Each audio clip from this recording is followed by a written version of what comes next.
Welcome back to another video. You asked me to talk more about femininity, and so I decided to do a video devoted in just that. So in today's video, I'm going to give you 5 steps or 5 ways which you can use in order to increase your femininity and step further into your feminine energy. So without further ado, let's get right into it. Number 1. Make it easy, make it fun. I wholeheartedly believe that at the center of every single strong relationship is opposition.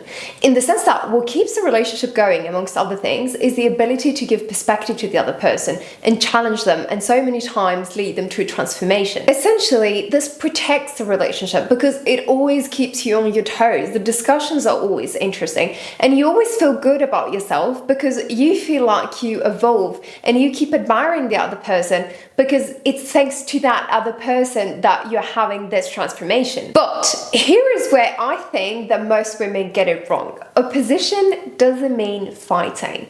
Opposition doesn't mean an uncomfortable conversation every single day, every minute of the day. Opposition doesn't mean you have to win the argument at every cost. I believe that women for so many centuries were told to stay silent and stay hidden and not say their opinions, and they weren't valued and they weren't listened to, that they somehow now decided to collectively object and try so hard to prove that their opinions matter and that they have grievances and that they have useful things to say. And while I do believe that it is a great historical evolution, that nowadays women have this amazing opportunity to be themselves and show up as themselves and reveal the glory and the smartness and all the value they have to offer. At the same time, I do believe that somewhere along the way, we forgot some other incredible advantages like seduction and female persuasion. If the question at hand is that you want to have power in the relationship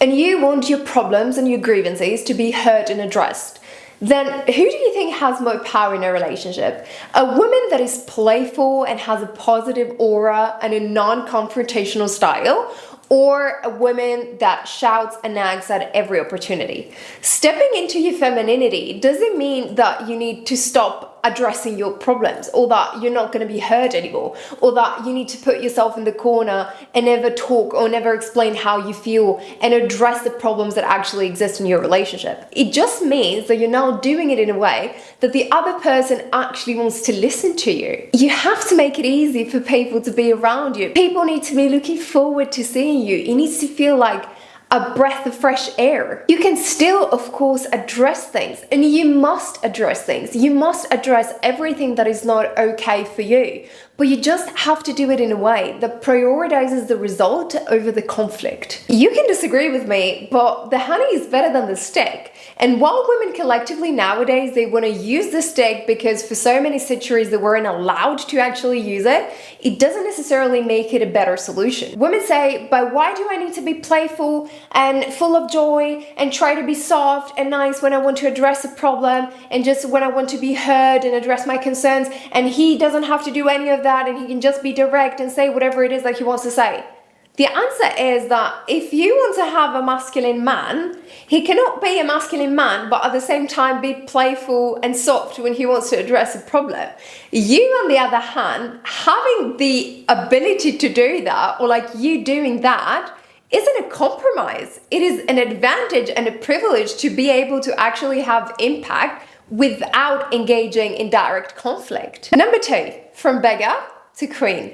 I'm going to use an analogy of clothes here just to make my point. You know how when you go to shops like Mango, Zara, Bershka, H&M, especially during sales season, you're going to see some extremely discounted price. The clothes there are literally begging you to buy them. They're literally saying to you, look at me, this is the opportunity of the century. Look at the quality, look at the price. You will never find a better combination, better analogy of like quality price. You cannot say no to this offer, buy me. On the other hand, if you go to a store like Hermes and you say, I want to buy a Birkin, even if you have the exorbitant amount of money that you actually need in order to pay for the bag, when you ask the lady at the store, can I please have this Birkin bag? most likely the lady's gonna say, I'm sorry, ma'am, but this is not possible. The bag not only isn't begging you to buy it, but it has so much confidence and so high standards on whose hands it actually gets to be that you don't even get to be around the bag. You don't get anywhere close to it. To increase your femininity, you have to prioritize protecting your boundaries. I have so many wonderful ladies on my DMs who are always asking me, how do I find the perfect man? How do I find a provider man? How do I make him spoil me? How do I make him give me princess treatment? How do I make him marry me? And while I do believe that you should always be a growth seeker and always look for ways to grow as a person, to grow your relationship, to make your relationship more meaningful, more loving, more strong, I honestly believe that the mindset of the beggar is never going to get you anywhere close to your goals or to your dream life. Developing the kind of confidence that allows you to recognize your value and your strength, it instantly increases your femininity because it allows you to show up sure of yourself. It allows you to show up in the room and say, I was born to be here. It allows you to show up like a queen. But when you keep feeding that mentality of hunting down the perfect man, what do I need to do in order to be liked? What do I need to say in order for the other person to be interested in me? What do I need to do in order to please those other people, men or women? This just keeps you on the beggar mentality and it keeps you constantly on your masculine. Number 3, glam up. Self-explanatory, I know, you've heard it before, I know, but listen to me. How many of you dress up and you do your hair and your makeup when nobody else is watching? How many of you are going to cook food, a nice, nutritious, fancy meal for yourself, and open the good wine and buy flowers and put those flowers on the table and do a nice table setup when you're going to actually eat alone? The answer, unfortunately, is not many, and that's a problem because femininity is not something you put on and then you take it off. Femininity is not something that you are supposed to embrace or find when you have the boyfriend, when you have more time, when you're on vacation, when you are in love, when there's something good going on in your life, when you're not stressed anymore. The idea here is that you grow in it. The idea is that by doing things that make you feel like a woman, by feeding your softness and your feminine side, by admiring beauty and by romanticizing the mundane parts of your life, you embrace femininity, you grow into it, and eventually that lifestyle and outlook towards life and way of living feeds your femininity little by little by little every single day. Number 4, your wounds are your thorns. Essentially, women who are on their masculine are 24/7 on survival mode, always chasing the man, the job, the career, the money, but not the kind of chasing that you are saying, I am going after everything that I want, everything that I have dreamed, because my aspirations and my capabilities are made for this future, and so I am doomed to actually make it and have it. But it's the kind of chasing that is always tied to self-image and self-perception. It's the kind of chasing that you need to prove that I made it, I am smart, I can. And that sort of chasing is always tied to some sort of trauma. That trauma could be trauma from personal experiences, past experiences. It could be trauma from the collective female. It could be trauma from other women in your family that was passed down to you, whether you liked it or not. But at the end of the day, it's the kind of trauma that keeps you constantly on war mode. Always 24/7, ready to fight everyone and everything.